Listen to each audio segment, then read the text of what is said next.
The Virtual Curbside is a production of the Utah chapter of the American Academy of Pediatrics, the Utah AAP, working together to improve children's lives through education, advocacy, and networking.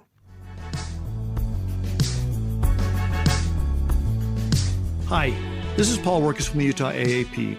Welcome to this week's edition of the Virtual Curbside, where we bring pediatric providers together with subspecialists to get smarter about all things pediatric and better acquainted as a community of caregivers.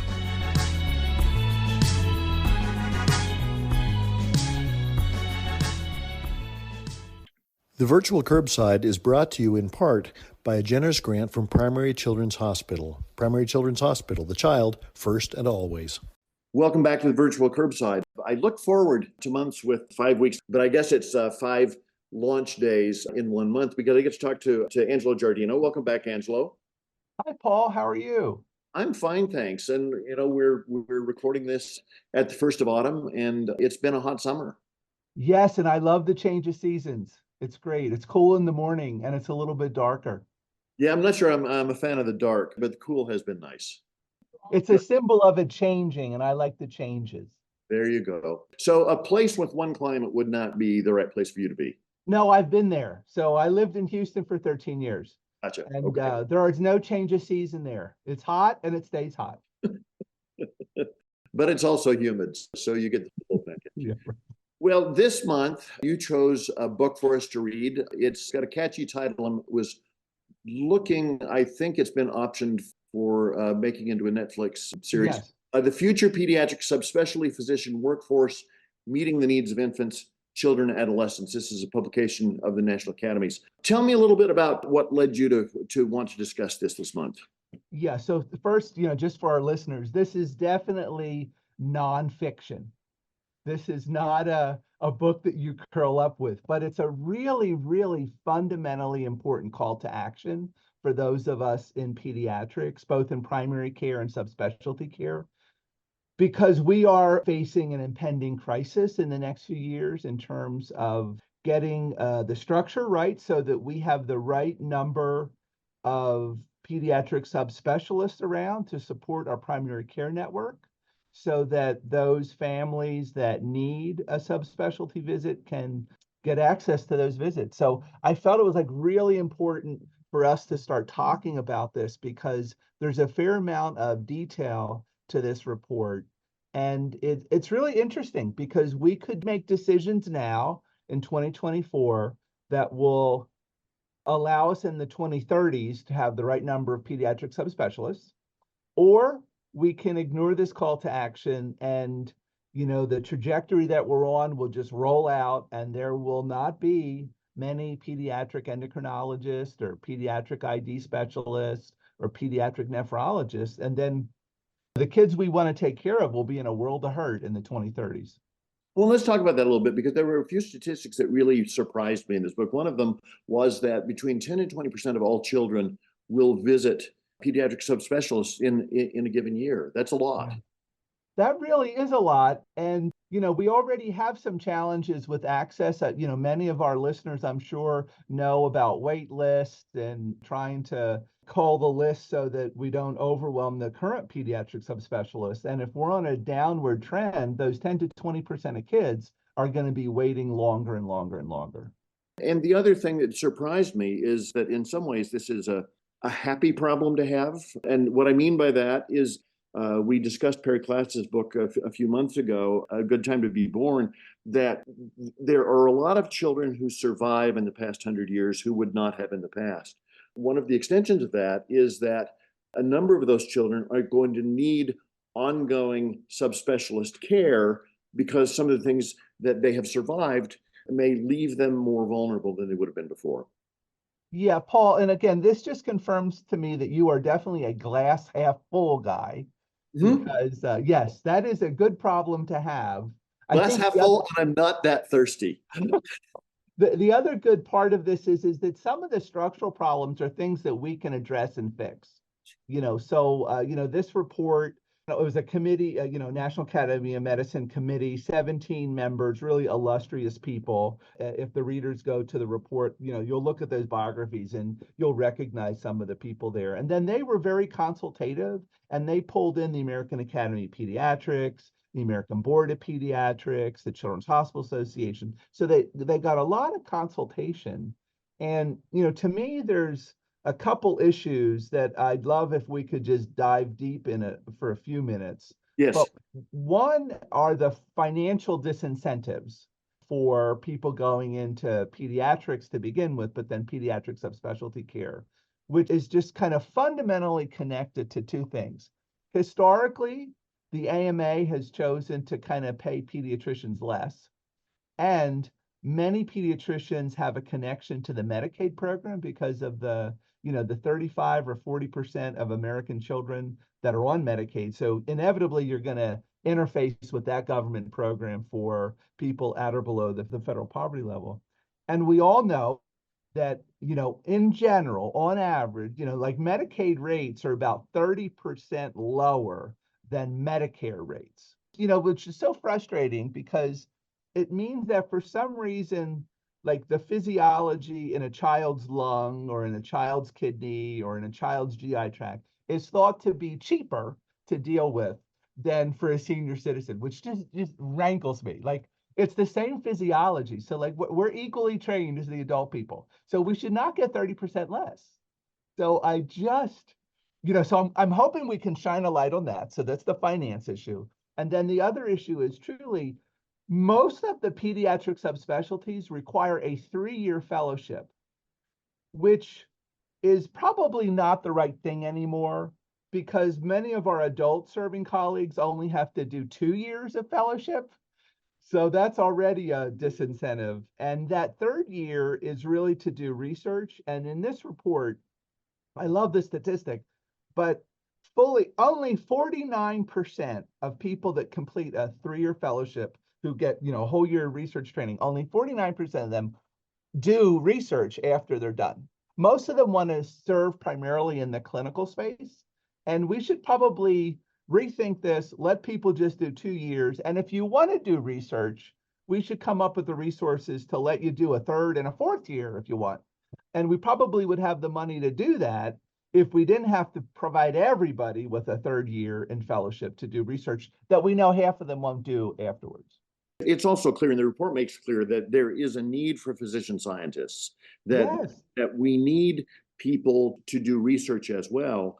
But my understanding, both historically from reading the report, is that the 3-year program was designed in some ways to conscript people into becoming physician scientists, that the 3-year fellowship was not always the standard.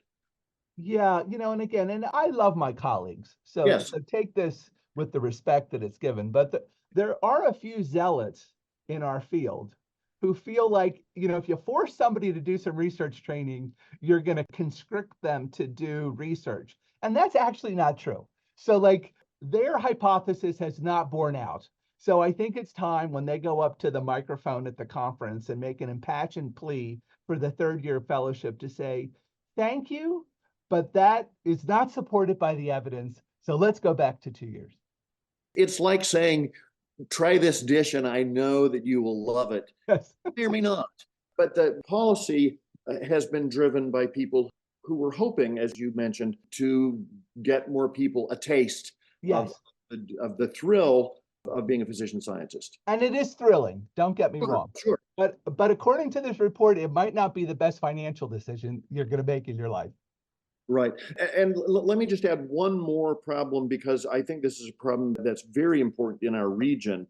And that's that the lion's share of pediatric subspecialists are gathered around children's hospitals. Yes. And so if you live in a rural area, you right. may drive all day to see your subspecialist. Exactly. Which is a double shortage. Yeah. And the other thing that, I found this report really interesting. And again, it's nonfiction and it's not creative nonfiction. This is, real scientific writing. But I was just really interested in kind of the numbers and truly the fragility of our pediatric subspecialties system. So like when I looked at the one table, there's only 363 physicians maintaining their certification in child abuse. There's only 729 maintaining their certificate in nephrology. There's a pediatric infectious disease. We all know and love pediatric infectious disease people. there's only 1,300 of them. So they're like truly just a few at all the different regional centers.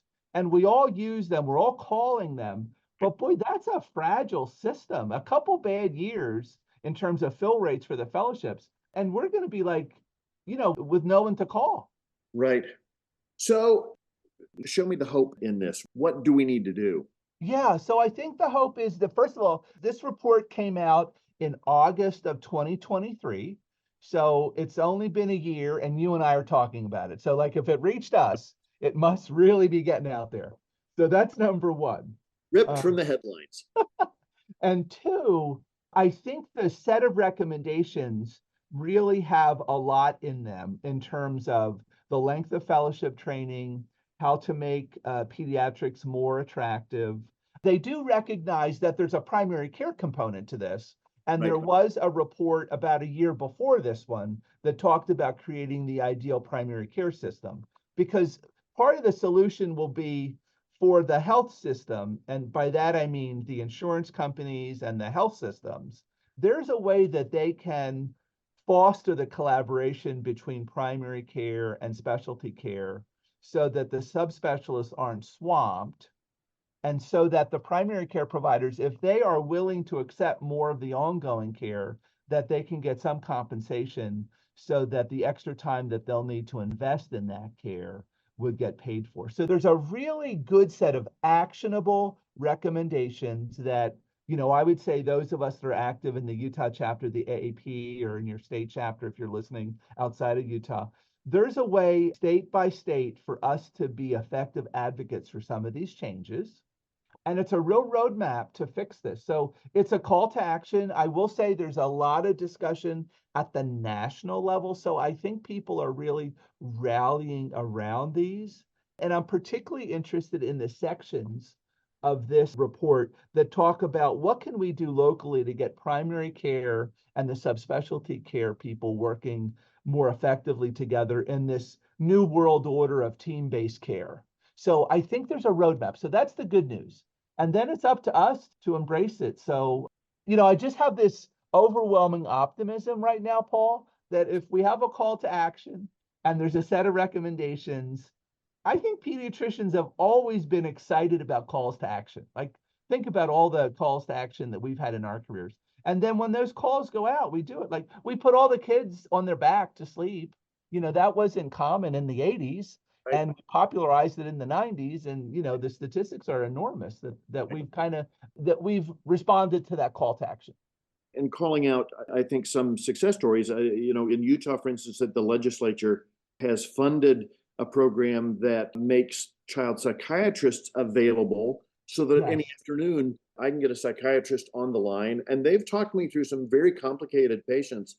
And I'm doing things that were not necessarily either in my training or my wheelhouse, Yep. but that with the promise of ongoing collaboration, we can, in that instance, keeps them in my practice. But there are also, this report talks about models that are much more highly collaborative than some of the models that we've used so far.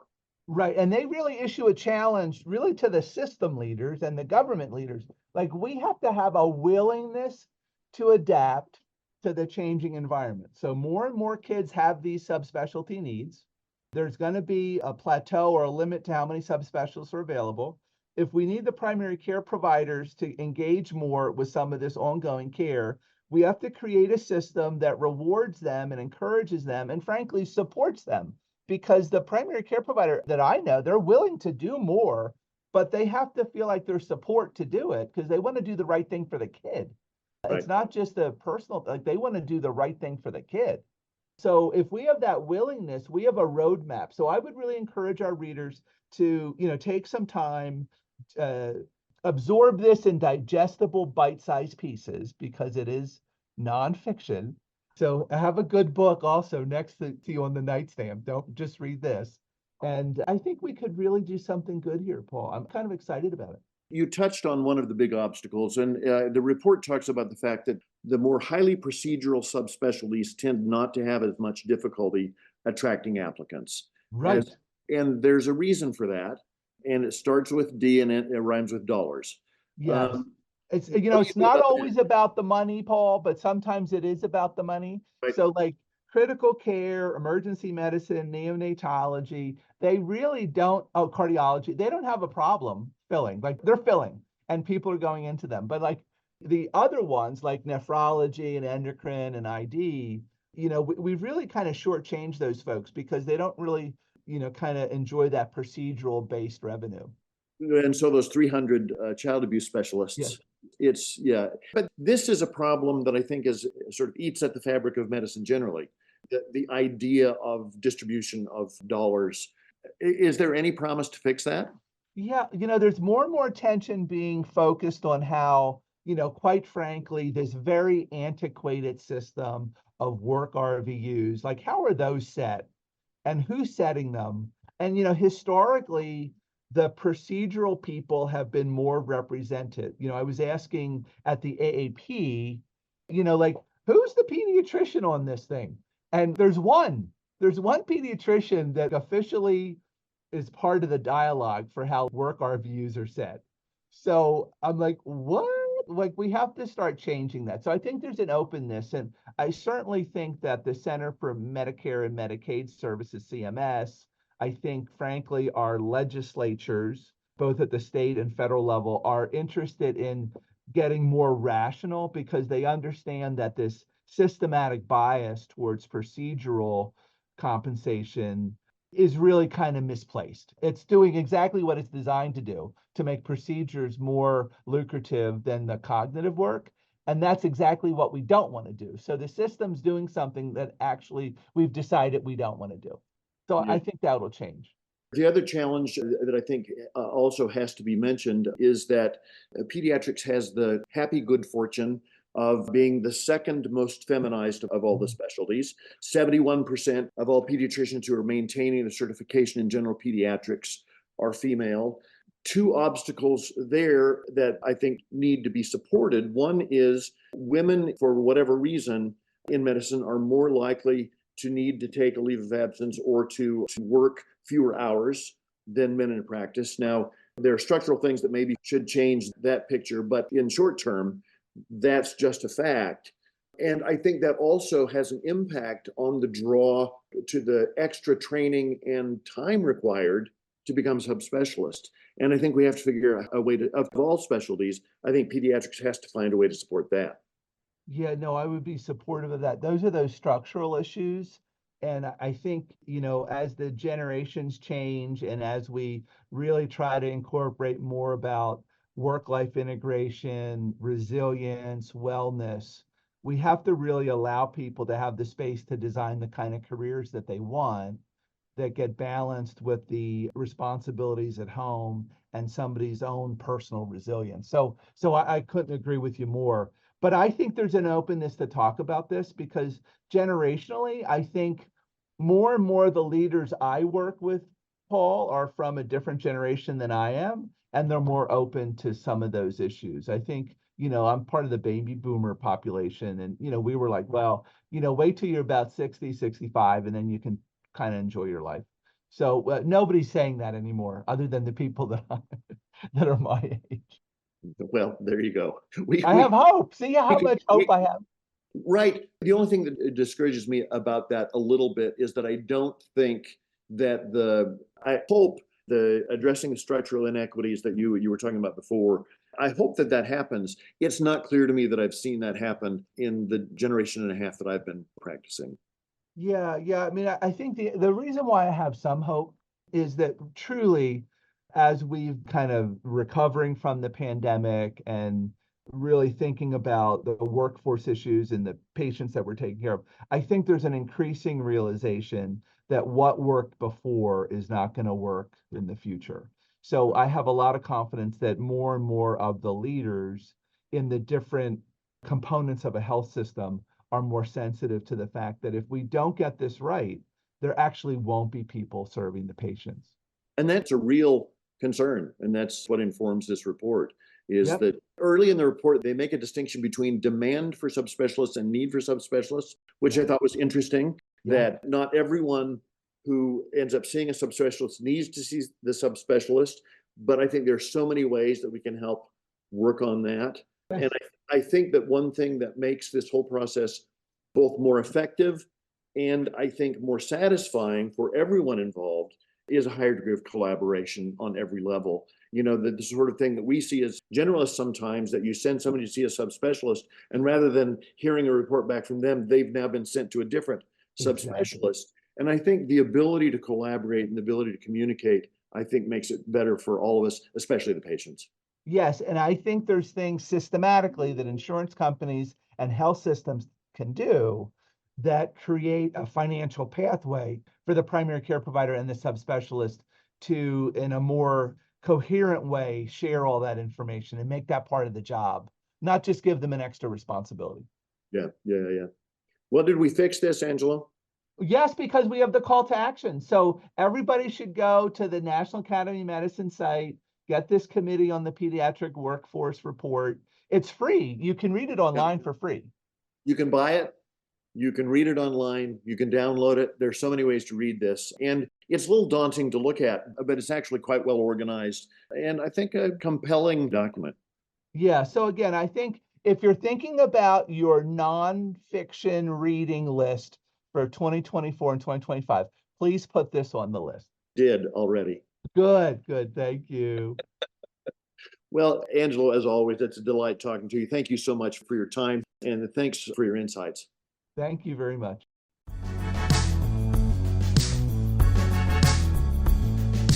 Thanks for joining us. We look forward to getting together again next time. The virtual curbside is available on iTunes or wherever you find your other favorite podcasts.